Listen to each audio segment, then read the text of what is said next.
So with our handsome Mr. M, so with my little Mr. M, we're going to work a little bit, yes, with going to our little target. So I know for Mr. M, sometimes we get a little excitable, which is very typical for youngsters. I know he is about 2-ish. So for the handsome guy, he's just coming out of adolescence and going into adulthood.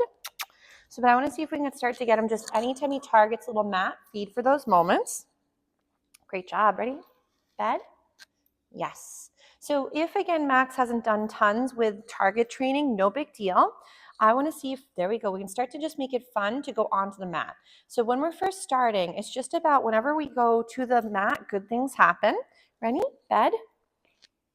Yes. Then as he starts to get more cozy targeting the mat, we might apply a stay or, start working a sit or a down as well on the target. Ready? So again, bed? Yes. Says I dropped my piece. You're not a huge fan of your cheese now, huh? Ready? Max, that's okay. Bed? Yes, nice job. Says I like the ham and those other training treats. The other treats that he's tending to like actually are the Wellness Pure Bites, and these ones I believe are duck and lamb. Ready? He says, I don't know if I want to. If, let's say, the target could be a little bit small, you can always make the target larger so it's an easier thing to again, have him work on targeting visually. So again, we'll sort of set it up over here where it's a little bit bigger. And we'll start again. Ready? Max? Bed? Yes. And I'm going to feed on there. So while he's on there, if I don't drop my ham pieces, I'm going to try feeding him a couple little tidbits, one after the other, for being on the target to build up value. So for a lot of dogs, again, remember going and being stationary or relaxing is a lot harder. So we want them to start thinking that targeting has value. Ready? Max? Bed? So even if in the beginning you're doing it with sort of luring to the item, it's always a fine starting point. Then we might lure him on, bed, feed, and now see if I can get a little sit. We'll get for that little sitting position. He's like, I can only sit off the target. That's very nice. We'll try again. Yes, right there. Beautiful. So even if I'm just feeding for the few little reps of the sit that we get right here, awesome. He says he doesn't want his cheese. Sorry, sir. Here's a different one. Nice. So if, let's say, we were starting to warm up with the beginning stages of our stay, remember, stay is where your puppy is stationary and they're being fed for being stationary. If he goes and breaks, not the end of the world. Remember, this is still a little bit newer for him. Ready? Bed? Yes. He's like, oh, must I? 2, remember that throughout the day, they are working some of these lovely behaviors, but we might be finding too that sometimes there's moments where they're getting a little tired. There's been different distractions in the environment. There's been a lot of noises from the building. So Mr. M could just be getting a little fatigued, and that's allowed. So ready? Bed? And you can even feed on the bed. So if, let's say, targeting the mat in the beginning is more of a find it on the target, that's also a fine option.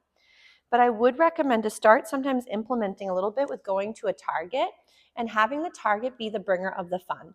So again, I'm just going to do a couple little find it's on the mat. See if he just builds up that, again, being on his target, again, has value. Nice job. He says, I'm over my cheese for today. That's okay. So again, we'll feed him again a little piece of ham. Then we'll sort of scoot off the mat. Ready? Next. So with Mr. M, he's being fed for being on the target, not for coming off of it. Yes. So I want him to think, again, good value for being on this mat. Nice job, sir. Smart boy.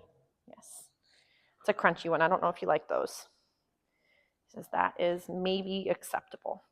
So, but when practicing with the handsome guy, remember to keep training short and sweet for much greater success, and do a little bit throughout the whole day. So if, let's say, there's moments where your babe is out and about with you, remember that anytime your babe is with you or around you, they're also learning.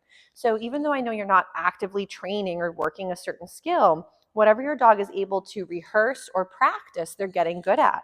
So if that means maybe they're window shopping, so looking out the window and barking at all the people and dogs walking by, or UPS delivery people or whoever might be near, your babe is then getting really good at responding to that, and that becomes their go-to dance move. So if you're not a huge fan of excessive barking and your puppy yelling as things are going by, yes, then I would recommend to manage the environment. So remember that maybe about, I'd say close to 75% of your training plan could be technically management of the environment. with prevention with baby gates, corrals, using your leash in the home, limiting access to certain parts of the home are a great way, ready, sit, to help your babe be successful within their comfort range. So if let's say they're really having a rough time with something physically or mentally, try to prevent them from getting good at that failure. Otherwise, what they might be working on throughout the day when you're not there with them is the behavior you weren't loving. So I know you had mentioned that sometimes he does a lot of barking.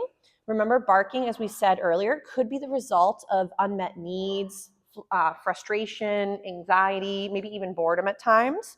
And of course, dogs do just bark. But if you're finding it seems from our perspective excessive, maybe check to see, are those other bubbles being met, and make sure that we're getting the outlets that are necessary for especially a younger dog. He says the cheese is not his friend today. That's okay.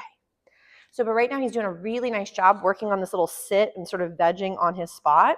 So you'll see that as I've been blabbing, I'm still keeping the rate of reinforcement high enough to have Mr. M think that there's value in being in this spot. And then we might be, again, we wiggle off, no food for letting him get off for right now. And then we're gonna go ahead, ready, bed, and we can reset him up on his spot. We'll get a little sit. Yes, good job. He says that one's gross. He definitely is a little bit choosy, like you mentioned, with his snacks. But he says maybe it wasn't so bad. Nice. So again, we're just building up that staying in one spot. Again, creates the zen or relaxation for the beginning stages, and see how he feels. Oh, I gave him a little piece of cheese. He says, I don't know, blah. Max, you're a very funny man. So again, we'll see if we can get another little sitting for him. Oh, he's now going for the cheese. Is the cheese acceptable? No, only that one. So again, we'll bring him back to his little bed.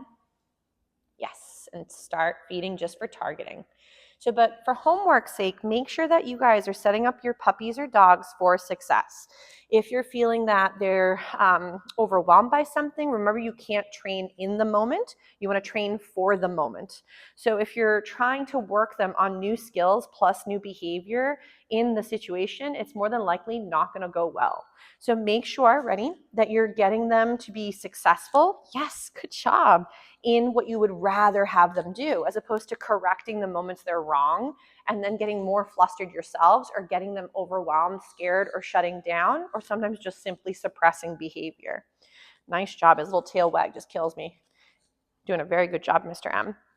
So, but again, guys, do feel free to check in, but also make sure you're taking the time to look over those resources I had sent along earlier. And you may even want to, I know Mr. M, again, oh my goodness, I know. And if we get some excitement, no big deal. He's like, we will wrestle. So if he gets a little jazzed, we'll just bring him back, see if we can get another little sit from him. Yes.